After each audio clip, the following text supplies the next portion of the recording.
हाय everyone, नमस्ते and welcome to pure science. इस series में हम लोग छत्तीसगढ़ के जनजातियों से संबंधित विभिन्न क्वेश्चन को सॉल्व करके प्रैक्टिस कर रहे हैं। ठीक है, इसके भी पहले 2 वीडियो अपलोड हो चुके हैं, यह तीसरा वीडियो है। चलिए इसमें हम लोग फिर से और विभिन्न क्वेश्चनों को सॉल्व करने का कोशिश करेंगे। तो देखते हैं अगला क्वेश्चन क्या है। छत्तीसगढ़ की जनजातियों के उपसमूह और गौड़ जनजाति की उपजाति की सही संख्या क्रमशः है। ऑप्शन दिया हुआ है 42 41 41 161 161 41 और 42 141। ठीक है, तो देखिए क्वेश्चन में पूछ क्या रहा है। छत्तीसगढ़ की जनजातियों के उपसमूह और गौड़ जनजाति की उपजाति। छत्तीसगढ़ में 42 प्रकार की जनजातियां पाई जाती हैं, जिनको 161 उपसमूहों में विभाजित किया गया है। ठीक है, तो उपसमूह की संख्या तो 161 हो गई, मतलब ये ऑप्शन 3 करेक्ट है। ठीक है, गौड़ जनजाति जो है एक जनजाति है छत्तीसगढ़ की, उसकी 41 प्रकार की विभिन्न उपजातियां होती हैं। गौड़ जनजाति की 41 विभिन्न उपजातियां होती हैं। ठीक है, तो सही आंसर कौन सा हो गया? ऑप्शन 3। ठीक है, 161 जो है छत्तीसगढ़ की उपजातियां हैं, जनजातियों के उपसमूह हैं, और गौड़ जनजाति की उपजाति है 41 उनकी संख्या। ठीक है, तो option 3 correct answer. Next question है, कुई बोली कौन सी जनजाति द्वारा बोली जाती है? कुई नामक बोली जो है कौन सी जनजाति द्वारा बोली जाती है? तो ऑप्शन दिए हुए हैं कंद या कंवर या कोरवा या कोरकू। ठीक है, तो देखिए कुई बोली जो है कंद जनजाति द्वारा बोली जाती है। कंद या कोंड या खोंड है ना, कोंड या खोंड इस प्रकार से भी बोला जाता है इस जाति को। ठीक है, जिसका नाम है कंद। कंद, कोंड या खोंड जनजाति की जो बोली है उसको कुई बोली बोला जाता है। कुई बोली, कंद जनजाति। अगला है नारियल फेंक प्रतियोगिता। ठीक है, नारियल फेंक प्रतियोगिता कब आयोजित होता है? हरेली त्योहार में या नाग पंचमी में या पोला त्योहार में या अक्षय तृतीया में? ठीक है, तो छत्तीसगढ़ के जनजातियों में प्रचलित बहुत ही है ना, नारियल फेंक प्रतियोगिता हरेली त्योहार में आयोजित होता है। हरेली त्योहार छत्तीसगढ़ का प्रमुख त्योहार है और प्रथम त्योहार है, वर्ष का प्रथम त्योहार। ठीक है, हरेली त्योहार। नारियल फेंक प्रतियोगिता आयोजित होता है हरेली त्योहार में। इसमें क्या होता है, गेड़ी भी चढ़ा जाता है ना, गेड़ी चढ़ कर उसमें नृत्य किया जाता है पुरुषों द्वारा विशेषकर, है ना। और जो है हरेली त्योहार में आयोजित होता है, इसमें कृषि उपकरणों की पूजा की जाती है। ठीक है, कृषि उपकरणों की पूजा की जाती है। श्रावण अमावस्या को आयोजित होता है हरेली त्योहार। ठीक है, नारियल फेंक प्रतियोगिता उसी दिन आयोजित होती है। ठीक है, देखते हैं नेक्स्ट क्वेश्चन। छत्तीसगढ़ से ओलंपिक में अब तक कितने लोगों ने भाग लिया है? छत्तीसगढ़ से, ठीक है, ओलंपिक में कितने लोगों ने भाग लिया है? 5, 6 या 7 या उससे भी ज़्यादा, यानी कि 8, 9, 10, है ना। तो छत्तीसगढ़ से ओलंपिक में अभी तक 6 लोगों ने भाग लिया है। ठीक है, यह भाग लेने की संख्या को बता रहा है। ठीक है, जीतने वाला या गोल्ड या सिल्वर या कोई भी मेडल प्राप्त करने वालों की संख्या नहीं, सिर्फ भाग लेने वालों की संख्या। ठीक है, तो भाग लेने वालों की संख्या कितनी है? 6। छत्तीसगढ़ में अब तक 6 लोगों ने भाग लिया है ओलंपिक में। अगला क्वेश्चन देखते हैं, निम्नलिखित में से कौन सी जनजाति अंबिकापुर क्षेत्र में निवास करती है? कौन सी जनजाति अंबिकापुर क्षेत्र में निवास करती है? ऑप्शन दिया हुआ है बैगा, भुंजिया या बिरहोर या पंडो। ठीक है, देखिए बैगा, भुंजिया, बिरहोर या पंडो में से कौन सी जनजाति जो है अंबिकापुर क्षेत्र में निवास करती है? तो सही उत्तर है पंडो। ठीक है, बैगा जो है मुंगेली या कवर्धा क्षेत्र में निवास करती है। भुंजिया, ठीक है, यह रायपुर क्षेत्र में निवास करती है। बिरहोर रायगढ़ और जसपुर क्षेत्र में निवास करती है। पंडो यह सरगुजा क्षेत्र में निवास करती है। तो सही उत्तर है पंडो।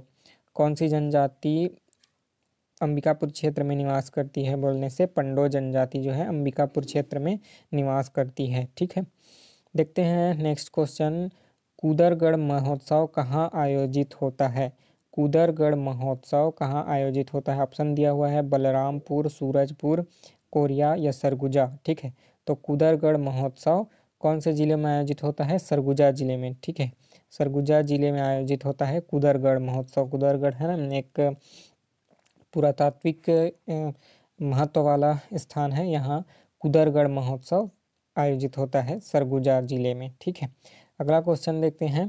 अगला क्वेश्चन है, महामाया मंदिर रतनपुर का प्राचीन नाम क्या था? महामाया मंदिर रतनपुर, रतनपुर में जो महामाया मंदिर है उसका प्राचीन नाम क्या था? ऑप्शन दिया हुआ है सिंहवासनी या डोंगेश्वरी या बूढ़ी माई मंदिर या अभी जो है वही, ठीक है। तो देखिए महामाया मंदिर जो कि रतनपुर में है ना स्थापित है, उसका जो प्राचीन नाम था वह वही है जो अभी है ना, यानी महामाया मंदिर ही है पहले से उसका नाम, ठीक है। यह जो सिंहवासनी, डोंगेश्वरी, बूढ़ी माई मंदिर यह अलग अलग स्थानों में स्थापित मंदिर हैं, ठीक है।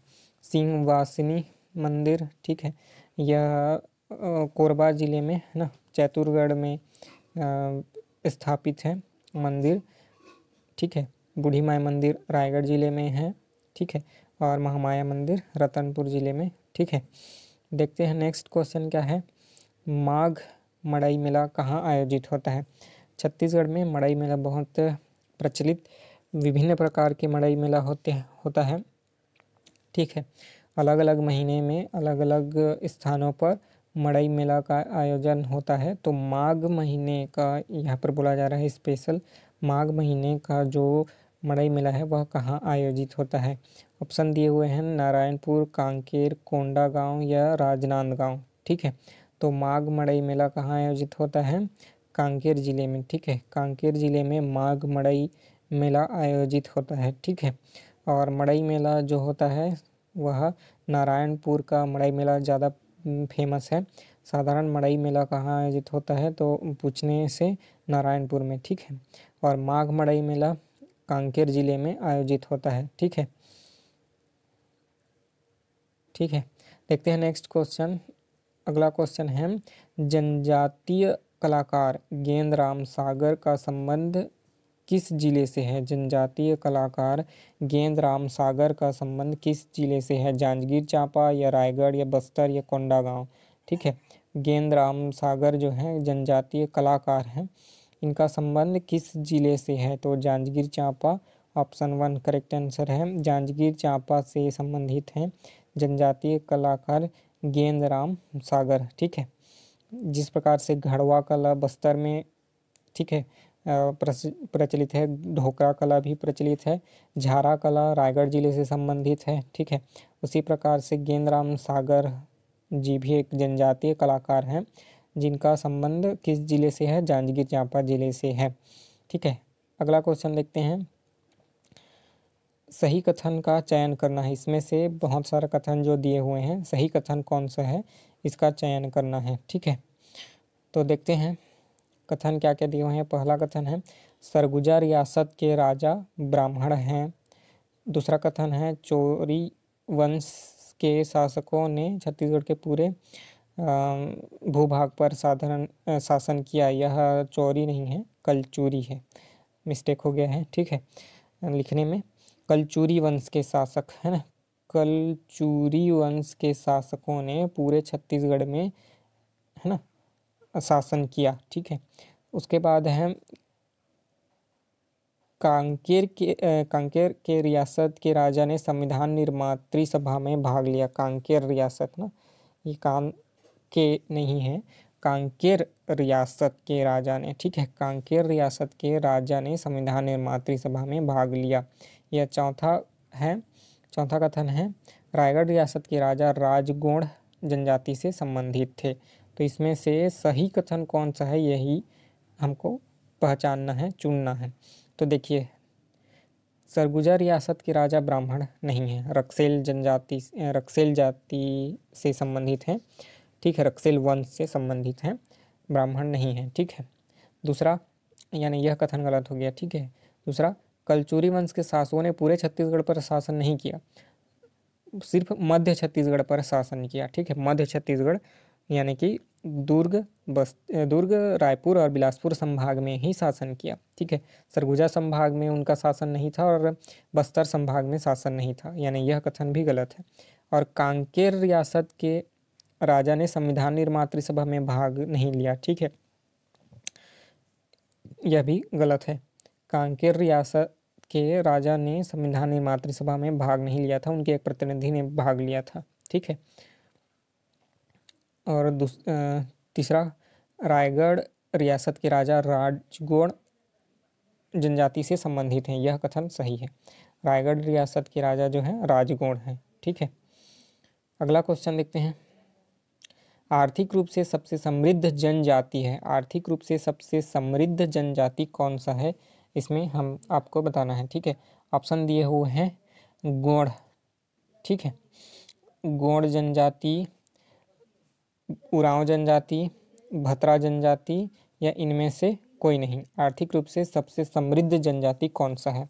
तो ये ऑप्शन जो तीनों दिए हैं यह तीनों गलत आंसर है ना। इसमें से कोई भी आर्थिक रूप से सबसे समृद्ध जनजाति नहीं है, तो ऑप्शन 4 करेक्ट होगा, इनमें से कोई नहीं। तो कौन सा है एक्चुअल आंसर? हल्बा जनजाति। ठीक है, हल्बा जनजाति आर्थिक रूप से सबसे समृद्ध जनजाति है।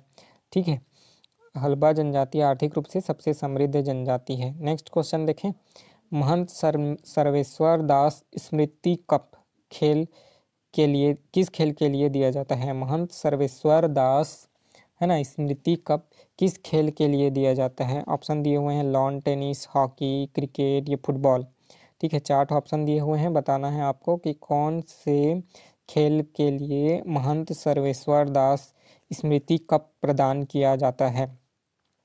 तो महंत सर्वेश्वर दास स्मृति कप हॉकी खेल के लिए प्रदान किया जाता है, हॉकी के लिए। ठीक है, छत्तीसगढ़ सरकार द्वारा महंत सर्वेश्वर दास स्मृति कप छत्तीसगढ़ में आयोजित होता है यह। तो यह महंत सर्वेश्वर दास स्मृति कप हॉकी खेल के लिए दिया जाता है। ठीक है, देखते हैं नेक्स्ट क्वेश्चन। सिडोली प्रथा किससे संबंधित है ना? सिडोली प्रथा मृतक स्तंभ से संबंधित है या नहीं, यह बताना है। ठीक है, तो ऑप्शन क्या है? हाँ, संबंधित है या नहीं, संबंधित नहीं है, या पढ़ी हूँ अभी याद नहीं आ रहा है, या ऐसी कोई प्रथा ही नहीं है, सिडोली नाम की कोई प्रथा ही नहीं है। तो कौन सा है, आपको सही आंसर बताना है। सिडोली प्रथा मृतक स्तंभ से संबंधित है या नहीं। तो ऑप्शन 1 करेक्ट आंसर है। सिडोली प्रथा जो है मृतक स्तंभ से संबंधित है। सिडोली प्रथा मृतक स्तंभ से संबंधित है, ऑप्शन हाँ जो है सही है।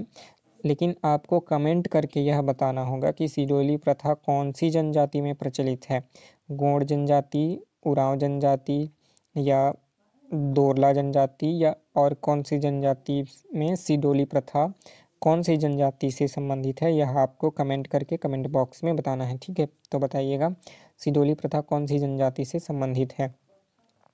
नेक्स्ट क्वेश्चन देखते हैं। सर्वाधिक अनुसूचित जनजाति जनसंख्या वाला जिला कौन सा है? सर्वाधिक अनुसूचित जनजाति संख्या वाला। ठीक है, याद रखिएगा, सर्वाधिक अनुसूचित जनजाति संख्या वाला जिला कौन सा है? ऑप्शन दिए हुए हैं जसपुर, दंतेवाड़ा, सरगुजा या बस्तर।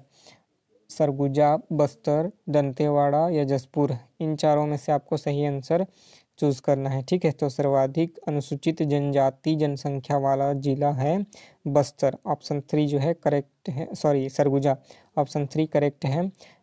सरगुजा जिले में सर्वाधिक अनुसूचित जनजाति जनसंख्या निवास करती है। कौन से जिले में? सरगुजा जिले में सर्वाधिक अनुसूचित जनजाति जनसंख्या निवास करती है। ठीक है, देखते हैं नेक्स्ट क्वेश्चन। कोस्मा, कोस्मा कौन सी जनजाति का प्रमुख पेय पदार्थ है? कोस्मा है ना। जनजातियों में पेय पदार्थ विभिन्न प्रकार के, जैसे ताड़ी होता है ना, ताड़ी होता है, कोस्मा होता है, पेज बोला जाता है, एक लांदा भी होता है, बस्तर क्षेत्र में प्रचलित है। ठीक है, तो इस प्रकार से कोस्मा कौन सी जनजाति का प्रमुख पेय पदार्थ है? ऑप्शन दिए हुए हैं मुड़िया, कोरवा, कंवर या उरांव। इन चारों जनजातियों में से कौन सी जनजाति का प्रमुख पेय पदार्थ क्या है? कोस्मा है। ठीक है, तो उरांव जनजाति का प्रमुख पेय पदार्थ है कोस्मा। ठीक है, कोसमा उरांव जनजाति में प्रचलित प्रमुख पेय पदार्थ है, ठीक है। नशीला होता है, ठीक है। चावल से बनता है यह पेय पदार्थ, ठीक है। तो मुड़िया जनजाति में ताड़ी ये सब प्रचलित हैं, ठीक है। कोरवा जनजाति का अलग पेय पदार्थ होता है, कंवर में अलग होता है, ठीक है। इस प्रकार से उरांव जनजाति का हो गया कोसमा, ठीक है। देखते हैं नेक्स्ट क्वेश्चन। पगरैत का अर्थ क्या है? पगरैत, ठीक है। पगरैत का अर्थ क्या होता है यह आपको बताना है। ऑप्शन दिया हुआ है वर का पिता पक्ष या वर का ससुर पक्ष या वधू का पिता पक्ष या इनमें से कोई नहीं, ठीक है। तो पगरैत का अर्थ होता है वर का पिता पक्ष, वर का पिता पक्ष या वधू का ससुर पक्ष, ठीक है। वर का पिता पक्ष या वधू का ससुर पक्ष इसको बोला जाता है पगरैत, पगरैत, ठीक है। याद रखिएगा, जनजातियों में प्रचलित। देखते हैं नेक्स्ट क्वेश्चन। पाटो विवाह निम्नलिखित में से किस जनजाति में प्रचलित है? पाटो विवाह निम्नलिखित में से किस जनजाति में प्रचलित है? ऑप्शन पारधी, बिंझवार, कोरकू या बैगा।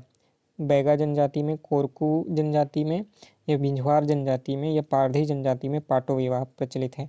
तो पाटो विवाह का संबंध है कोरकू जनजाति से। विभिन्न जनजातियों में अलग अलग प्रकार के विवाह प्रचलित हैं, ठीक है। गोंड जनजाति में अलग अलग विवाह प्रचलित हैं, ठीक है। कोरकू जनजाति में प्रचलित है ना। बिंझवार जनजाति में तीर विवाह प्रचलित है, ठीक है। इस प्रकार से बैगा जनजाति में भी विभिन्न प्रकार के विवाह प्रचलित हैं। पारिंग धन वधु मूल्य चुकाने का एक है ना विवाह प्रचलित होता है, ठीक है। गवन विवाह होता है, ठीक है। पाटो विवाह होता है, अरौतो विवाह होता है। इस प्रकार से अलग अलग विवाह प्रचलित हैं। तो कोरकू जनजाति में प्रचलित है पाटो विवाह, ठीक है। याद रखिएगा। देखते हैं नेक्स्ट क्या है। चना बेसन से बनने वाला व्यंजन है। चना बेसन से बनने वाला व्यंजन निम्नलिखित में से कौन सा है? इनमें से कोई नहीं, या खुरमी या ठेठरी या देहरौरी, ठीक है। तो सही उत्तर है इसका ठेठरी। ठेठरी जो है चना बेसन से बनने वाला प्रमुख व्यंजन है, नमकीन व्यंजन है, ठीक है। छत्तीसगढ़ के व्यंजनों में प्रचलित ठेठरी जो है चना बेसन से बनता है, यह नमकीन व्यंजन है। आपको बताना है कि देहरौरी किस प्रकार का व्यंजन है, नमकीन या मीठा। कमेंट बॉक्स में बताइए देहरौरी नमकीन व्यंजन है या मीठा व्यंजन है, ठीक है। और किस अवसर पर इसको बनाया जाता है यह भी आप कमेंट करके बताएंगे। मीठा व्यंजन है या नमकीन व्यंजन है और किस अवसर पर देहरौरी बनाया जाता है यह कमेंट बॉक्स में कमेंट करके बताइएगा, ठीक है। तो चना बेसन से बनने वाला व्यंजन है ठेठरी, ठीक है। ठेठरी चना बेसन से बनने वाला व्यंजन है। अगला क्वेश्चन क्या है। कौन सी जनजाति के ग्राम प्रमुख को मडुली कहा जाता है? कौन सी जनजाति के ग्राम प्रमुख को मडुली कहा जाता है? मडुली, ठीक है। जनजाति में एक गांव के प्रमुख को मडुली कहा जाता है, लेकिन कौन से जनजाति का यह बताना है। अगरिया या बैगा या भतरा या इनमें से कोई नहीं, ठीक है। अगरिया, बैगा, भतरा या इनमें से कोई नहीं। तो ऑप्शन 4 करेक्ट आंसर है। इनमें से किसी भी जनजाति के ग्राम प्रमुख को मडुली नहीं कहा जाता, ठीक है। तो कौन सी जनजाति के ग्राम प्रमुख को मडुली कहा जाता है यह आप कमेंट बॉक्स में कमेंट करके बताएंगे। कौन सी जनजाति के ग्राम प्रमुख को मडुली कहा जाता है, ठीक है। अगरिया जनजाति के ग्राम प्रमुख को नहीं कहा जाता, ठीक है। बैगा को भी नहीं, भतरा को भी नहीं। तो कौन सी जनजाति है कमेंट करके बताइएगा। नहीं आंसर पता रहेगा तो मैं अगले वीडियो में बताऊंगा, ठीक है। नेक्स्ट क्वेश्चन है। फरा एक छत्तीसगढ़ी व्यंजन है। फरा जो है छत्तीसगढ़ी व्यंजन है जो कि बना होता है गन्ना रस एवं चावल आटा से, गेहूं आटा से या बेसन से या इनमें से कोई नहीं, ठीक है। सॉरी। तो फरा एक छत्तीसगढ़ी व्यंजन है, ठीक है, जो कि गन्ना रस और चावल आटा से बना होता है। गन्ना रस को गर्म करके है ना उसमें चावल आटा को डाल करके बनाया जाता है, इसको बोला जाता है फरा। छत्तीसगढ़ी व्यंजन मीठा व्यंजन हो गया, ठीक है, क्योंकि गन्ना रस मीठा होता है, ठीक है। तो मीठा व्यंजन है गन्ना रस, ठीक है, और चावल आटा इन दोनों से मिलकर बना होता है फरा। गन्ना रस एवं चावल आटा से बना होता है फरा। यह एक छत्तीसगढ़ी व्यंजन है, ठीक है। तो इस वीडियो में इतना ही क्वेश्चन को हम सॉल्व करेंगे। अगले वीडियो में हम फिर से सॉल्व करेंगे और आगे नेक्स्ट क्वेश्चन को जो छत्तीसगढ़ की जनजातियों से संबंधित होंगे, है ना, करेंट अफेयर से संबंधित होंगे, छत्तीसगढ़ के भूगोल से संबंधित, इस प्रकार से और विभिन्न क्वेश्चन को सॉल्व करेंगे, उनका प्रैक्टिस करने का प्रयास करेंगे, ठीक है। तो बने रहिएगा हमारे साथ। मिलते हैं अगली वीडियो में, तब तक के लिए नमस्ते, धन्यवाद, थैंक यू।